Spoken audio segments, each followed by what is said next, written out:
Paano nga ba nakakatulong ang garlic sa loob ng katawan?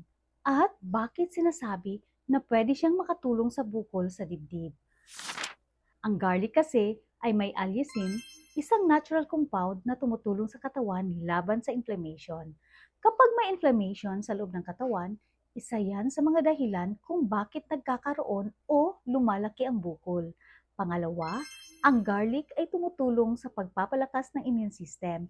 Ibig sabihin, mas nagiging active ang katawan mo sa pag-repair ng damaged cells. Pangatlo, nakakatulong din ang garlic sa paglinis ng dugo at paglabas ng toxins. Kasi kapag maraming toxins na naiipon sa katawan, pwedeng mag-cause ito ng imbalance na nagli-lead sa bukol. Kaya ang role ng garlic, hindi siya direktang tumutunaw ng bukol, pero tinutulungan niya ang katawan na mag-heal from inside. Pero tandaan, mas effective pa rin kapag sinamahan ng tamang pagkain at guided detox program.